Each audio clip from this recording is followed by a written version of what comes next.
All right, so now that you understand the basics of product invoices, we're gonna go in, we're gonna create another one, and I'm gonna go over some of the additional features here. First, I'm gonna go over in this particular video hidden fields, and the next one I'll go over the limits to the invoice. So let's create a new product invoice called test 2, and just create a test thing here. One and another $100. Not gonna add any subscriptions. Note that we could add subscriptions here if we wanted to add subscriptions, but we're not gonna add any subscriptions. All right. So now I'm going to go in and actually go over these hidden fields. I'm going to create a hidden field here, let's say called MID. I can create another hidden field here, and I can call it AID. All right. So now I've created these actual hidden fields, and I'm going to go ahead and create my product invoice here. I'm going to open up my product invoice. Now what I want you to understand is I can come in here and I can come in here and put in MID equals 123 and AID equals 456. Okay, so I'm actually sending data in my URL parameter. So I'm sending data inside the URL parameter. I'm sending additional data here. And note that the additional data here that I'm sending is an MID and an AID. Those actually correspond to the hidden fields that I created whenever I created the product invoice. So now what will happen if I go in and make this payment 4242, 4242, 4242, 4242, and then just go in here. Oh, sorry, I put that in the wrong spot.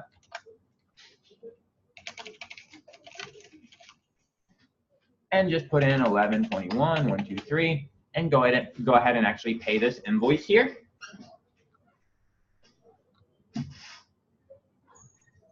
Now this invoice is actually going to get paid, and what's going to happen is Invoicing You is going to store these hidden fields for you. So now you'll actually have access to this hidden field data. All right. So now if I go to the product list and I go to this new product test 2, I can see it's been paid once. And if I go to the payment type, you'll be able to see that here is the actual information. For some reason, the hidden fields aren't actually showing here, so don't worry about that. I'll actually get that updated and get that fixed. All right.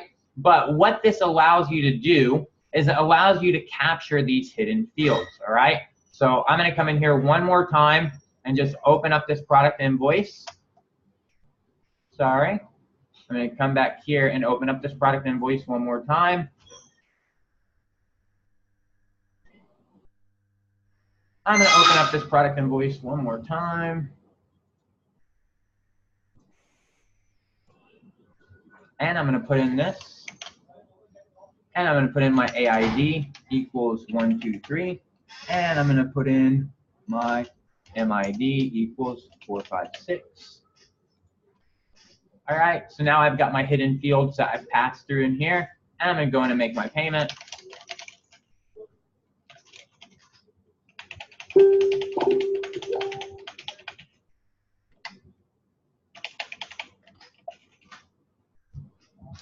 Now I'm going to go in and actually make my payment.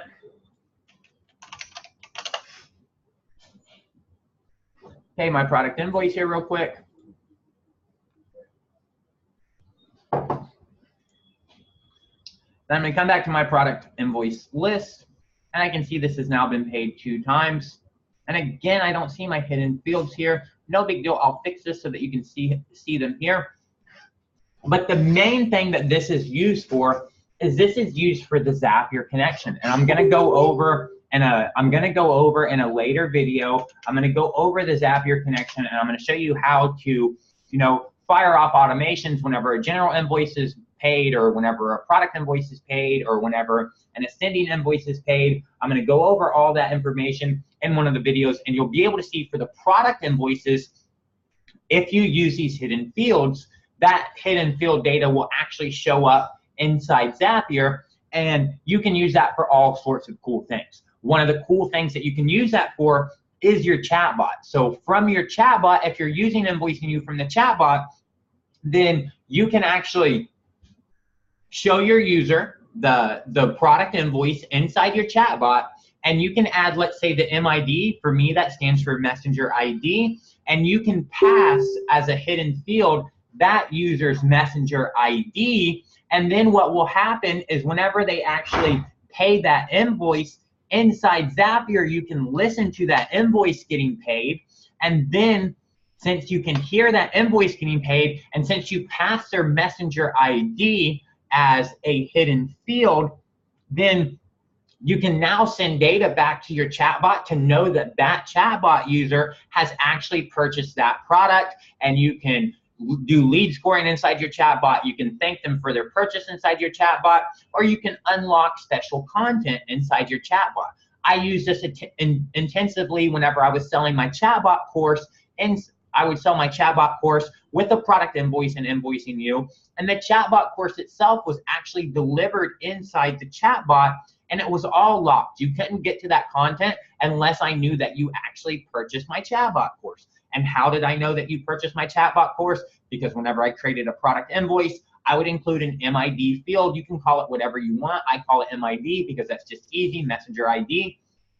And I would send with each invoice URL, I would make them dynamic. I would just include the mini chat or the chat fuel, attribute of, the user ID, and that's their messenger ID. And that's the same thing that I actually use to be able to send out a message back. So whenever they would go and they would actually purchase my product invoice, since I know their chatbot ID, I could catch that data in Zapier, which you'll see in another video, and I could send data back to my chatbot to know exactly who purchased my product and what product that they purchased.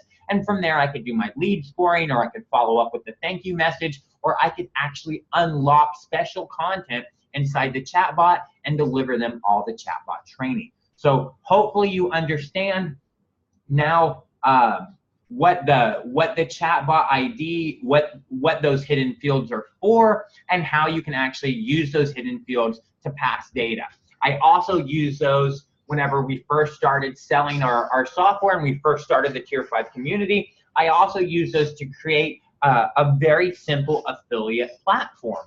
I would just have the AID, which is the affiliate ID. I would have that AID, and then for each affiliate, I would just give them a product invoice, and I would just give them a product invoice with their own affiliate ID. And then whenever somebody paid that product invoice, since I had that affiliate ID, that AID as a hidden field, I could then go in and actually update that particular affiliate had just made a sale, because I knew who the affiliate was, because Invoicing You captured that AID and stored it as a hidden field. And from Zapier, I could catch that information and I could find out who the affiliate was that had shared that link to get that sale. So lots of cool other different things that you can actually do with those hidden fields, but hopefully now that you understand them, if you don't quite understand them yet, whenever we get to the Zapier training and you can see what you can do with Invoicing You and Zapier, then I'll show you more information and you'll actually get to see those hidden fields coming inside of Zapier.